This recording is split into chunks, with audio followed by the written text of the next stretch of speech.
Kami dari tim Gagasan Futuristik dan Konstruktif, kelompok Go RAD Universitas Nusa Mandiri Kampus Damai Jakarta. Video ini dibuat untuk memenuhi tugas skripsi kami mengenai gagasan futuristik dan konstruktif berupa video fotografi film pendek bertemakan pendidikan IT. Perkenalkan anggota kami, Apriliani, Dika Putra Arifani, Muhammad Rizal Fahrudin, dan pembimbing skripsi kami, Ibu Cahyani Budi Hartanti. Saat ini, dunia sedang menggalakkan aksi 17 tujuan SDGs atau Sustainable Development Goals, yaitu sebuah program dengan tujuan pembangunan berkelanjutan yang disepakati oleh banyak negara dalam forum PBB. SDGs bertujuan untuk mengatasi masalah yang ada di lingkungan sekitar.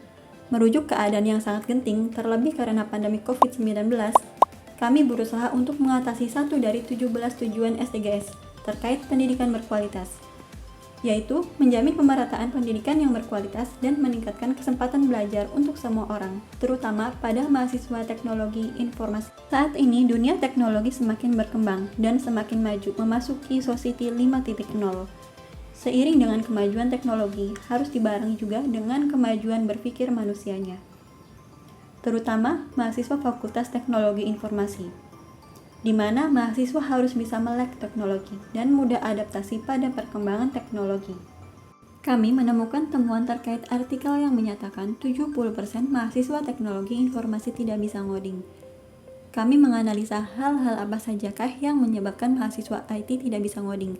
Hal tersebut kami rangkum dalam film pendek berikut.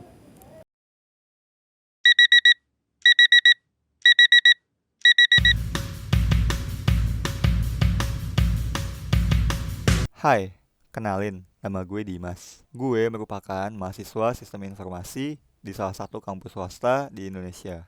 Di sini gue mau berbagi sedikit dari kisah gue. Jujur, gue masuk jurusan ini tanpa tahu apa yang akan gue hadapin ke depannya. Mulai dari pembelajarannya, teori apa yang bakal gue dapet, dan tugas apa yang akan gue emban nanti. Keseharian gue dimulai dari bangun tidur yang gue tahu kalau itu kesiangan tetapi tetap diulang. Lalu dilanjutkan dengan bersiap-siap untuk menuju ke kampus tercinta.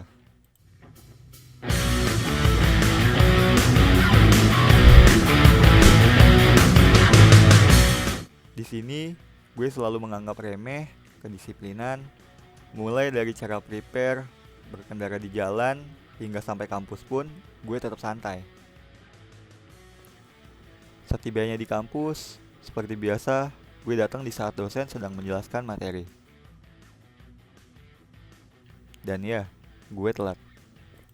Bukan hanya kurang disiplin dalam hal waktu, gue juga kurang disiplin dalam hal pembelajaran.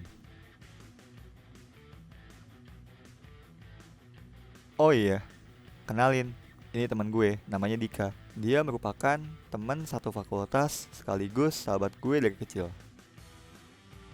Beda halnya dari gue, dia masuk fakultas ini karena memang peminatan dia dalam hal sistem informasi IT. Di sini, dia selalu bantuin gue dalam hal tugas. Copy paste adalah jurus andalan gue. Di saat deadline skripsi udah deket, yang gue lakuin tetap main game, santai, dan menganggap remeh makna dari sebuah perkuliahan. Sahabat ngingetin deadline skripsi pun, gue masih tetap dengan kegiatan gue. Tidak terasa waktu berlalu, sidang skripsi pun semakin dekat. Rasa bingung, cemas, mulai bermunculan. Mulai dari bingung menentukan outline skripsi, judul, dan isinya. Di sini, gue memutuskan untuk memakai jasa joki skripsi. Yang sebenarnya gue tahu kalau itu tuh dilarang. Sampai pada akhirnya waktu sidang pun datang. Perasaan tidak percaya diri pun datang menghampiri. Bukan cuma gak menguasai materi, gue juga gak paham apa itu sistem informasi.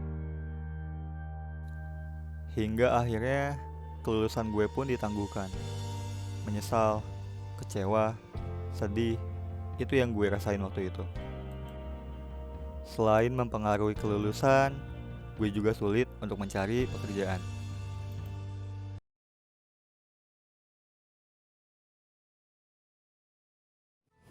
Dari film tersebut, kami dapat menyimpulkan apa penyebab mahasiswa sistem informasi tidak bisa ngoding. Lalu, bagaimana sikap mahasiswa seharusnya dalam menciptakan pendidikan yang berkualitas, mengingat teknologi yang semakin maju dan akses belajar bisa dilakukan di mana saja. Di antaranya, menentukan keminatan mahasiswa terhadap mata kuliah teknologi informatika. Tak kenal maka tak sayang. Sebelum mengambil mata kuliah IT, sebagai calon mahasiswa harus bisa menentukan dan mencari tahu apa itu teknologi informasi. Mengikuti kelas mata kuliah dengan rajin, berdiskusi dengan mahasiswa lain untuk hal yang tidak dimengerti, belajar otodidak lewat media YouTube, membaca artikel terkait apabila ada kendala tentang IT, seperti misalnya Stack Overflow, mengikuti kelas belajar coding yang disediakan oleh banyak situs, mengikuti ajang webinar atau sertifikasi tentang IT, baik di kampus maupun di luar kampus.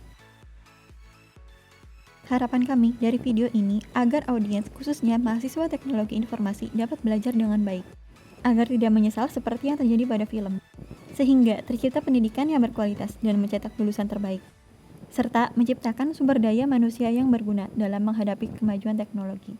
Salam teknologi.